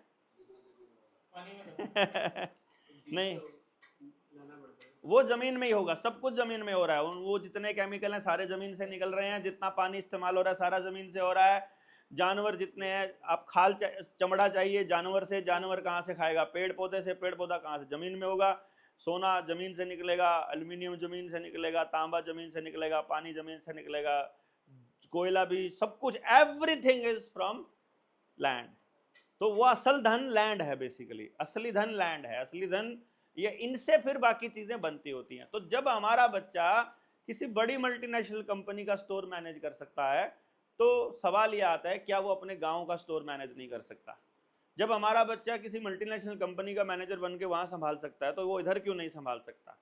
वहां पर वो जिस पैसे के लिए दौड़ रहा है, उस पैसे की जो आज की वैल्यू है वो करीब करीब 7000 टाइम घटाई हुई है, 1/7000 है। यानी आज कोई आदमी को अगर 70,000 सैलरी मिलती है तो असल में उसे 10 रुपया मिलता है, किसी को नहीं मालूम है। ये किताब लिखी थी मैंने, किताब लाए, गाड़ी में रखी है, शायद रखी है, एक पैकेट रखा है। हमने किताब लिखी थी जिसके ऊपर रुपए का असली वैल्यू रखा था कि रुपया क्या है असल में। रुपया is the storage of energy, energy store. तो 1 रुपए में कितनी एनर्जी स्टोर है, आपको कितनी एनर्जी चाहिए, कितनी एनर्जी, और उस एनर्जी का यूनिवर्सल जो कोड है वो क्या रखाओगे। मान लो एनर्जी को कंपेयर करना है तो उसका कोई ना कोई स्टैंडर्ड रखना पड़ेगा। इवन यहां तक भी अगर आपको पूरे समाज को जगाना है तो समाज को स्टैंडर्ड की तरफ लेकर के जाना पड़ेगा। स्टैंडर्ड, स्टैंडर्ड वैल्यू, स्टैंडर्ड मतलब मानक, मानक मतलब मिनिमम पैरामीटर। इंसान होने के मिनिमम पैरामीटर क्या है? अगर वो किसी औरत की तरफ गलत नजर से देख रहा है, किसी लड़की का रेप करने का दिमाग में भी अगर उसके है, वो आदमी के मानक से नीचे आ जाएगा, वो आदमी नहीं रहेगा, हैवान और शैतान वाली पोजीशन पे चला जाएगा। आदमी के मानक तय नहीं करेंगे तो आदमी कैसा बनना चाहेगा? मैं आदमी का बच्चा हूं, आदमी बनूं तो उसका क्या मानक है? हर चीज का मानक है ना। पानी किसको पानी कहोगे? जो लिक्विड है वो पानी थोड़ी ना है। पानी होने का कोई मानक है, दूध होने का कोई मानक है, हर चीज के होने का कोई ना कोई मानक है। कि कुत्ता किसे कहेंगे? वो जो है उसका मानक है, उसकी प्रजातियां अलग अलग हो जाएंगी। तो इस तरह से जो एक वर्ड जिसको हम कहते हैं कि वो स्टैंडर्ड क्या है, और किसी भी चीज का अगर एनर्जी को स्टोर करने वाली चीज है, यदि उसका स्टैंडर्ड फिक्स्ड नहीं है, अगर उसका स्टैंडर्ड कांस्टेंट नहीं है, या हिंदी में कहा जाए स्थिरांक नहीं है, तो फिर वो चीज गड़बड़ाएगी, पूरा सिस्टम गड़बड़ाएगा। इसलिए रुपए का जब स्टैंडर्ड देखा जाता है तो रुपए में, 1 रुपए में उतनी ही एनर्जी स्टोर होती है जितनी 1.166 ग्राम गोल्ड में एनर्जी स्टोर होती है। यानी हम जो पैसा कमाते हैं मेहनत करके, उस 1 रुपए में उतनी ही ऊर्जा लगती है जितनी ऊर्जा इतना गोल्ड स्टोर करता है। एनर्जी स्टोरेज होती है ना, कोयले में भी होती है, पानी में उसकी अपनी एनर्जी स्टोर है। तो एनर्जी का स्टोरेज है गोल्ड। गोल्ड इसलिए लिया गया, अनाज में भी होती है एनर्जी स्टोर, तो दूध में भी होती है, सब चीज़ों में होती है, बट वो पेरिशेबल है, वो खत्म हो जाएंगे। अभी अनाज रख दिया, वो थोड़े दिनों के बाद खत्म हो जाएगा। तो ऐसा कोई धातु लेनी थी जो रिएक्टिव भी ना हो। आज रख दिया 1 किलो, तो 1 किलो का 1 किलो लोहा रख देंगे, जंग लग के वो जीरो हो जाएगा, वो तो वो जंग ही लग जाएगा, उतरता जाएगा, झड़ता जाएगा। तो ये ऐसी धातु ली गई थी जो एक्चुअली उन पैरामीटर्स पे फिट बैठती है, और उन पैरामीटर्स पे एक ही धातु बैठ रही थी। That was the gold, that was the universal standard जिसको लिया गया था। और ये हमें मालूम ही नहीं है इसके बारे में कि आपका मानक कब तोड़ा गया, बैंकों ने कब सोने के बदले, उस पर लिखा होता है ना रुपए के ऊपर कि मैं धारक को 100 रुपए देने का वजह, वो प्रोमिसरी नोट है। वो रुपया होता तो उस पर लिखा होता 100 रुपए है ये, लेकिन वो कह रहा ना 100 रुपए नहीं है, ये तो 100 रुपए का वादा है, 100 रुपए हमसे ले लेना जब मर्जी। और वहां पे लिखा होता है कि आरबीआई उतने ही नोट छाप सकता है जितना सोना उनके पास स्टोर होता है। ये कहावत हम बचपन से सुनते आ रहे हैं। मतलब सोना is the real money, gold is the real money. अभी भी अगर किसी देश की अर्थव्यवस्था अगर डूब जाती है तो उस देश के साथ ट्रेडिंग दूसरे देश जो करते हैं वो सोने में ही करते हैं। वो कहते हैं हम तुम्हारा करेंसी नहीं लेते, हमको गोल्ड चाहिए। और अगर यदि इन चीजों पे फोकस नहीं किया तो आने वाले टाइम में जो भारत जिस दिशा में जा रहा है, अपना देश जिस दिशा में जा रहा है, वो वेनेजुला वाली पोजीशन पे जा रहा है। 2019 में वेनेजुला के अंदर इकोनॉमिक क्राइसिस आया था, उसी क्राइसिस की कगार पर आज हम लोग खड़े हुए हैं।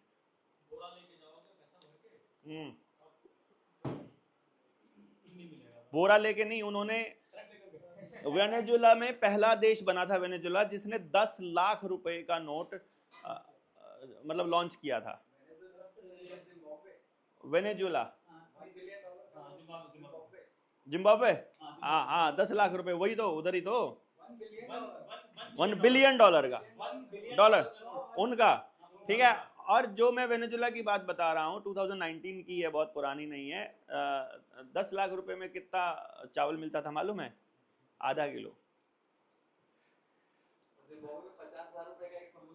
50,000 का समझ। तो ये सिचुएशन जो है वो इसलिए क्योंकि उनके रुपए का जैसे ही स्टैंडर्ड खत्म होगा ये हालत होनी शुरू हो जाएगी। और इंडिया में हाँ, आज भी हमारा जो 1 रुपया है वो 7,000 बैंक नोटों के बराबर हो चुका है।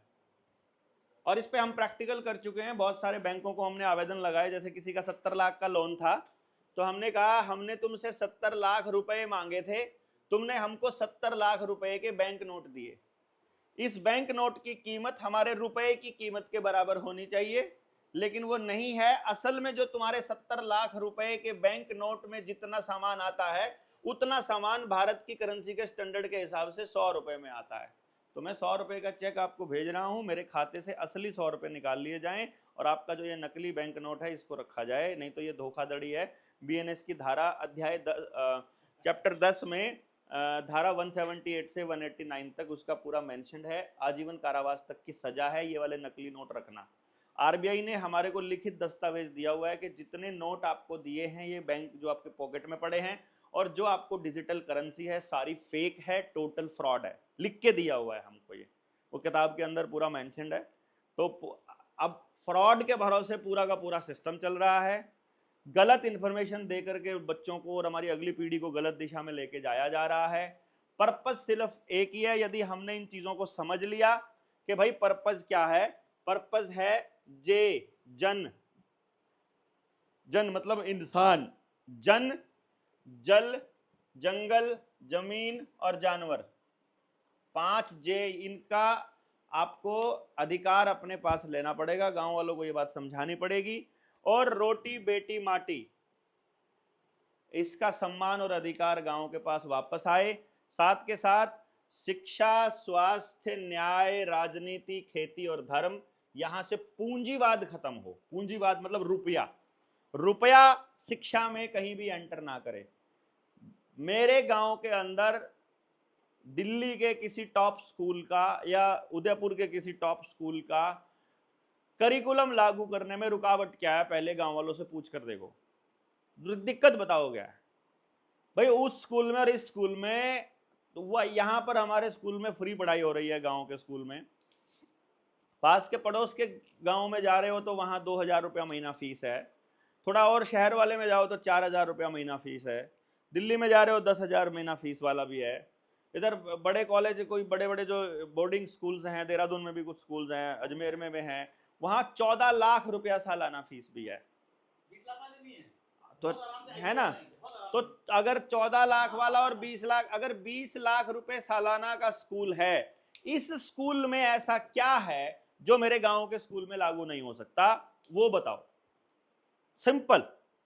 असल में वो यहां पर आपको कोई एजुकेशन अलग नहीं दे रहे हैं, वो आपको पड़ोस बेच रहे हैं, वो आपको वहां के सर्कल बेच रहे हैं कि यहाँ किसी बड़े उद्योगपति का बेटा पढ़ रहा होगा, इंडस्ट्रियलिस्ट का बेटा भी होगा, साथ में पॉलिटिशियन का बेटा भी होगा, मंत्री का बेटा भी होगा, गैंगस्टर का बेटा भी होगा, बड़े बड़े जितने लुटेरे हैं, सबसे देश के सारे लुटेरों के बच्चे यहाँ होंगे। तो वो आपकी जो, अगर आपका किसी कंपनी का वर्थ 500 करोड़ का है और उसने अपना बच्चा वहां डाल दिया है, या 50 करोड़ का है, तो वो आपको 5000 करोड़ का बाप भी वहां मिल जाएगा, आपके दोस्त का, आपके बच्चे का जो दोस्त है। तो वो बेच रहे हैं उससे।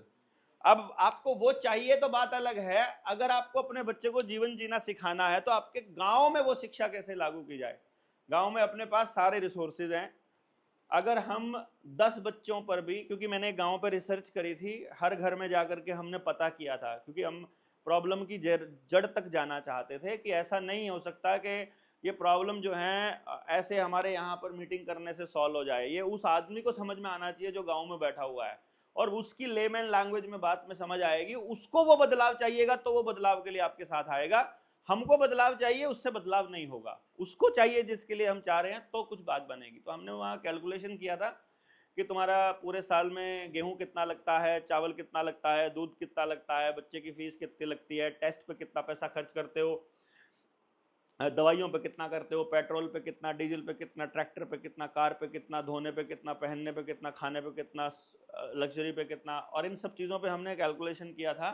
तो अगर मैं बाकी सब चीज़ों का किया था हमने, टेस्ट वगैरह का भी, लेकिन मैं मोटा मोटा अगर मैं सिर्फ एजुकेशन की बात करूं, शिक्षा की बात करूं, तो 4500 वोट के गांव में लगभग 1300 बच्चा पढ़ने के लिए शहर जा रहा है, और वो 1300 बच्चा पढ़ रहा है लगभग 5 या 6 स्कूलों में, और 53 लाख समथिंग, मतलब तो इसलिए मैं 53 लाख ही बोलता हूँ, 53 लाख रुपया महीने का 6 स्कूल के मालिकों के पास जा रहा है। और ये मैं एक गांव की बात बता रहा हूँ, और पूरे देश के अंदर कितने, 2 लाख गांव हैं, 6 लाख, 6.5 लाख गांव हैं। यानी मैं ये एक गांव की बात बता रहा हूं, 53 लाख रुपया महीने का पर मंथ, और हमारे पास 6.5 लाख गांव हैं। तो कैलकुलेशन करके देख लीजिए आपका कितना पैसा हर महीने टोटल वेस्टेज के रूप में जा रहा है। टोटल वेस्टेज मतलब टोटल वेस्टेज।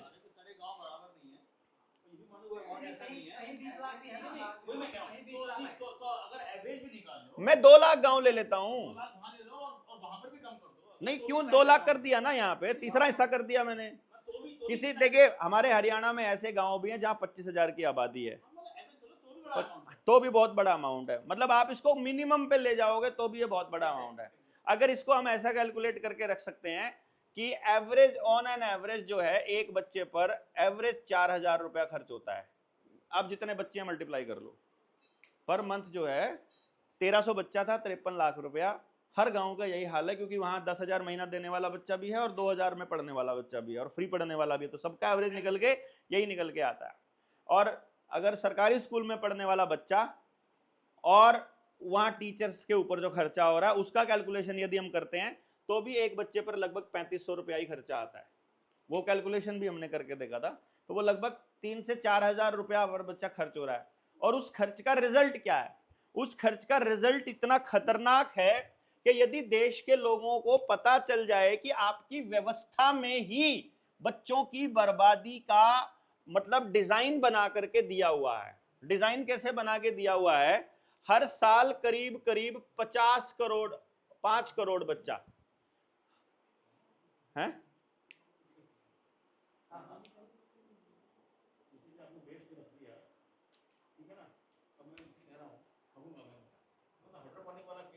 हम वो सारा रख देंगे।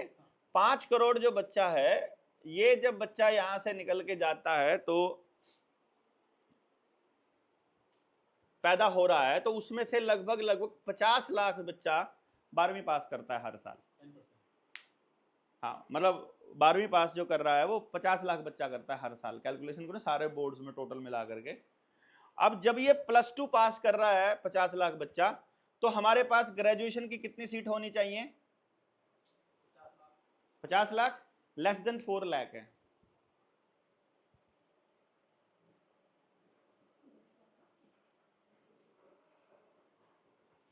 जो टोटल ग्रेजुएशन की सीट हैं, जिसमें मेडिकल की, इंजीनियरिंग की, नॉन मेडिकल की, कॉमर्स की, आर्ट की, प्राइवेट कॉलेज की, सरकारी कॉलेज की, टोटल कॉलेजेस का ग्रेजुएशन की सीट 4 लाख है।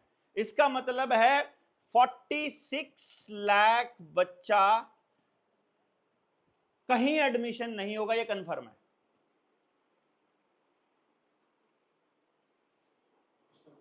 है? क्या होगा? वो तो हमने वो एज ए सोसाइटी हम सोच नहीं पा रहे ना। वहां क्या हो रहा है? उस बच्चे का बाप, जो 46 लाख बच्चे हैं, इनका बाप उस बच्चे को रोज कह रहा है, साले थोड़ा और पढ़ लेता तो तेरा एडमिशन हो जाता। और जो वो 4 लाख हैं, ये सब भी यही बात कह रहे हैं, थोड़ा और पढ़ लेता तो अच्छे कॉलेज में हो जाता। ये सारे भी यही कह रहे हैं। मतलब इनमें से एक भी आदमी, इनमें से भी एक भी पेरेंट खुश नहीं है, एक भी बच्चा खुश नहीं है, और इनमें से भी एक भी बच्चा और पेरेंट खुश नहीं है। इनके अंदर कोई फीलिंग नहीं है देश को बचाने की। ये जब 4 लाख बच्चा ग्रेजुएशन कर लेता है तो मास्टर करता है। 4 लाख सीटें हैं, हमने 50 लाख से 4 लाख पे आ गए, तो हमारे पास मास्टर्स में कितनी सीट होनी चाहिए? कम से कम 4 लाख तो हो, लेस देन 40,000 है। और 4,000 से ऊपर पीएचडी की सीट नहीं है पूरे देश के अंदर, पूरे भारत के अंदर। मात्र 4,000 बच्चा रिसर्च तक पहुंच पाएगा, और वो रिसर्च भी आपको ऐसी करनी पड़ेगी कि गाइड का सिलेंडर भी भरना पड़ेगा, उसके बच्चे भी पढ़ाने पड़ेंगे, उसके रसोई का सामान भी ढोना पड़ेगा। यही होता है। हाँ सारा सामान ला के जब आओगे। हाँ, ये पीएचडी करने का डिजाइन है अपने यहाँ, पढ़ाई का डिजाइन है ये। ठीक है, यहाँ रिसर्च से कोई लेना देना नहीं है। इस जो ये पढ़ा है बच्चा, इस पढ़ने के बाद इसे कुछ नहीं आता है, चाहे आपने बीटेक कर ली, एमबीए कर ली, जितनी मर्जी कर ली, जब आप किसी कंपनी में जाते हो तो कंपनी में जाते ही सबसे पहले कंपनी का एचआर इसी तरह के एक व्हाइट बोर्ड के ऊपर खड़ा होकर के कहता है, जितना जितना जो पढ़ के आए हो अपना घर रख के आना, कल से नया सेशन चालू होगा, ये करना है तुमको। अब तक जो कर रहे थे सब wastage of time and money था। ठीक, हाँ 1 मिनट बस, खत्म ही कर रहा हूँ मैं। हाँ हाँ हाँ हाँ, कोई बात नहीं, कोई बात नहीं। हाँ, मैं आपको कर देता हूँ सजेशन। ठीक है, तो अब ये पॉइंट हो गया डिजाइन। अब मैं ये कह रहा हूं कि मूल रूप से मेरे पास, मेरे इसलिए बोल रहा हूं, मैं इस पे काम करने वाला इंडिया का पहला आदमी हूं, और हमारा पूरा संगठन इस पे बैठा हुआ है। पहले ये फ्रेंचाइजी मॉडल था मेरा, जो मैंने अब बदल के बंद करके अब मैं सोशल मॉडल पे ले आया हूं। अब मैं ये कह रहा हूं कि मैं पहला आदमी हूं इंडिया का जिसने इसके ऊपर ग्राउंड पे काम किया है कि हम 3 साल की उम्र में से लेकर किसी भी बच्चे को ये बता सकते हैं कि तुमको परमात्मा ने ये दिमाग दिया है, तुम ये काम करके खुश रहोगे। ये नहीं बताते कि तुम क्या करोगे। आदमी का बच्चा कुछ भी कर सकता है, लिमिट उसके सामने हमने नहीं रखनी है कि तुम ये करोगे, तुम ये नहीं करोगे, तुम पॉलिटिशियन बनोगे, तुम ये ना, ये नहीं बताना। हम ये कहेंगे कि तुम्हारा जन्म बोलने के लिए हुआ है, अब तुम नेता बनकर बोलते हो कि एचआर का ट्रेनर बनकर बोलते हो कि वकील बनकर बोलते हो कि टीचर बनकर बोलते हो कि भाषण देने वाले बनकर बनते हो कि कोई पंडित जी बन के वाचन, कुछ भी करके आप क्या बोलने से तुम्हारी जिंदगी में मजा आएगा। तुम अगर चुप हो जाओगे तो जिंदगी तुम्हारी बेकार हो जाएगी। किसी दूसरे बच्चे को बता देंगे तुम्हारा चुप रहने में तुम्हारी खुशी है, तुम्हारे पैरों में एनर्जी है, तुम्हारे हाथों में है, तुम्हारी आंखों में है, तुम्हारे सिर में है, तुम्हारे थॉट प्रोसेस में है, एवरीथिंग। तो अगर हमको ये मालूम पड़ जाए तो स्कूल की सिस्टम के दौरान क्लास में अगर 40 बच्चे हैं, 40 के 40 बच्चों का टैलेंट अगर पता हो तो 40 के 40 बच्चों को उनकी जिंदगी के लिए तैयार किया जा सकता है, और 16 साल की उम्र से पहले वो जो उनका टैलेंट है उससे वो अपना जीवन कैसे चलाएंगे इसकी ट्रेनिंग उनको स्कूल में ही दी जा सकती है। 100% एम्प्लॉयमेंट, क्योंकि मैंने बताया सब कुछ जमीन से निकलता है। प्रकृति के नियमों का पालन करते हुए, मांसपेशीय ऊर्जा का इस्तेमाल करते हुए हम अपने गांव के अंदर ऐसा मॉडल खड़ा कर सकते हैं जिसमें हमारे बच्चे को ना ट्रैवल करना पड़ेगा। फिर ये जो गितिर गडकरी का जो बयान है कि देहरादून से दिल्ली 2 घंटे में, अरे 2 घंटे में जाना क्यों है पहले मुझे तो बता दे। जब मेरे बच्चे को पैदल चल के स्कूल मिल रहा है और स्कूल के से पढ़ने के बाद में वहीं पैदल चल के काम मिल रहा है तो उसे जाना किस लिए है? घूमने के लिए जा रहा है अगर, तो 2 घंटे के बजाय 20 घंटे लगा लो तो भी क्या फर्क पड़ रहा है? जीडीपी के लिए। तो इसलिए क्या है, इस पूरे के पूरे प्रोसेस को यदि हम समझना चाहते हैं, जीडीपी क्या है ये समझना पड़ेगा। हम सुबह से लेकर रात तक किस तरह की एक्टिविटीज में शामिल होते हैं और जन्म से लेकर मृत्यु तक हम किस तरह के काम करते हैं। अगर ये सारा का सारा सिनेरियो यदि हम लोग समझना शुरू कर दें, क्योंकि हर एक्टिविटी हमने जब रिसर्च करी है तो हमने ये बताया है कि इन चप्पलों में भी षड्यंत्र है। आपको जो हाई सोल, ये जूता जो मैंने हाई सोल का पहना हुआ है, इट्स ऑल कॉन्स्पिरेसी। हम जूते पहनने के लिए डिज़ाइन ही नहीं है। हमारा नंगे पैर रहना ही हमारे हेल्थ की सबसे पहली निशानी है।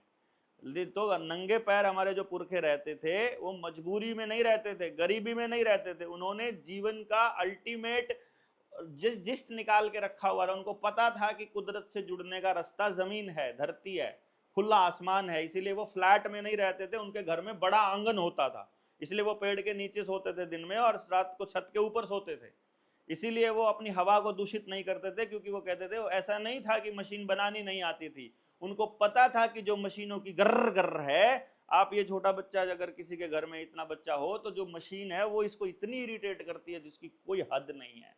और जो आदमी थोड़ा बहुत भी आध्यात्मिक होगा उसे भी हल्की मोबाइल का जो वो मोटर होती है उसकी वाइब्रेशन भी बजती है ऐसे सिर में, जो थोड़ा सा चीज़ों को कनेक्टेड हो परमात्मा से थोड़ा बहुत, उसे पता लगता है कि आपकी गाड़ी का हॉर्न है, चाहे आपकी गाड़ी का इंजन है, चाहे आपके दूसरे मशीन है, जितनी मशीन है, हर मशीन इस सृष्टि की वाइब्रेशंस को डिस्टर्ब करने के अलावा कुछ भी नहीं कर रही है। ना वो आपका समय बचा रही है, ना वो आपकी ऊर्जा बचा रही है, उल्टा वो दोहन करके और प्रॉब्लम और केओस खड़ा कर रही है। तो that is why we need a forum जो समझने और समझाने पर इस पे काम कर सके, जिसमें, क्योंकि हमने एक चीज, मैंने अभी तक जिस गांव में मैं गया और जहां हमने बात करी है वहां मुझे एक स्पष्ट क्लियरिटी नजर आई है कि गांव वाले बोल के कहते हैं कि हम क्या करें। मैंने कहा तुम बताओ, तुम समाधान चाहते हो? हाँ, समाधान क्या है? मैंने कहा समझ ही समाधान है। तुमको समझ में आ गया तुमको कैसे खाना है, तुमको कैसे हगना है, तुमको कैसे मूतना है, तुमको कैसे खाना बनाना है, क्या बनाना है, क्या नहीं बनाना है, कैसे जीवन जीना है, क्या लाइफ है, क्या परमात्मा है, क्या शरीर है, क्या पेड़ है, क्या पौधे हैं, क्या बीज है, क्या मिट्टी है, अगर ये पता लग गया तो आपको मालूम है कि आपको क्या करना है एज ए सोसाइटी। तो मैं ये कह रहा हूं कि अभी जो सोसाइटी के अंदर जो चलन है वो ये कहता है कि अगर 22 लाख फॉर्म भरे जाएंगे और 10,000 भर्तियां हैं, 10,000 भर्तियों पे अगर 22 लाख फार्म, नॉर्मल है ना 22 लाख फॉर्म, तो अगर परसेंटेज कैलकुलेट की जाए 4, 2, 3, 4, 5, तो ये बनता है 10/22। 10,000 भर्तियों की बात कर रहा हूं, 10,000 भर्तियां होती नहीं है, 1,000 भर्तियों से ऊपर नहीं होता है। 0.04% इज द सक्सेस रेट। मतलब इस एजुकेशन सिस्टम में फेलियर रेट की जो गारंटी है 99.9 से ऊपर है, फेलियर गारंटीड है। तो इस सिस्टम को बदलना ही पड़ेगा। ये लोग भी लगे हुए हैं, जो वर्ल्ड इकोनॉमिक फोरम है, अपने एजेंडा लगा करके कह रहे हैं कि हम बदलेंगे। ये लोग भी लगे हुए हैं, लेकिन इनका जो स्लोगन है वो न्यू वर्ल्ड ऑर्डर का जो स्लोगन है ऑर्डर आउट ऑफ केओस है। वो पहले हर चीज में केओस लेकर आएंगे। पुलिस महकमे में केओस मचेगा, आपका एनवायरनमेंट में केओस मचेगा है। हाँ, यस, प्रॉब्लम रिएक्शन सोल्यूशन। तो उनका काम क्या है कि वो पहले इस तरह के हालात पैदा करेंगे कि कहीं युद्ध हो रहा है, कहीं बाढ़ आई है, कहीं भूकंप आया है, सूखा आया है। भूकंप, सूखा, बाढ़, ये सब लाने की टेक्निक 1945 के दौर से इन्होंने बना ली थी, पेटेंट पड़ी हुई है। केमट्रेल के जरिए केमिकल डाल करके आपकी स्किन खराब करनी हो, पानी खराब करना हो, डंगर खराब करने हो, पौधे जलाने हो, हैं, हार्प टेक्नोलॉजी का इस्तेमाल करके मन मर्जी की बारिश लेकर आनी हो, भूकंप लाना हो, बाढ़ लानी हो, सूखा लाना हो, वो सब कुछ वो ऑलरेडी डिजाइन कर चुके हैं, उनको पता है। तो अभी जो चल रहा है, जो कश्मीर के अंदर जो ये बादल फटा था, ये भी सारा का सारा स्क्रिप्ट का हिस्सा था। मैंने फेसबुक पे बहुत पहले अपनी उस पर लिख रखा था। जो अभी कल पहलगांव के अंदर जो अटैक हुआ है, ये अटैक भी पूरे स्क्रिप्ट का हिस्सा है, क्योंकि बंगाल में चुनाव है, तो बंगाल के चुनाव के लिए इस्तेमाल करना है इनको। पूरा गेम प्लान से चलता है, ताकि हम लोग अपनी आज़ादी को खुद सरेंडर कर दें, और जो ये कहें वैसा करने के लिए हम लोग तैयार रहें। तो इस ऑर्डर आउट ऑफ केओस से हम तो कम से कम सहमत नहीं है, और हमने तो डिसाइड किया कि हम तो फाइट करेंगे, और हमको तो इसको मतलब नहीं लेकर जाना। तो इसका रास्ता गांव तक से होकर के गुजरता है, क्योंकि गांव ही भारत है असल में। इसके ऊपर भी लंबी चर्चा की जा सकती है कि गांव कैसे भारत है। हाँ, बिल्कुल बिल्कुल। तो आप इसमें अपना पॉइंट रख सकते हैं।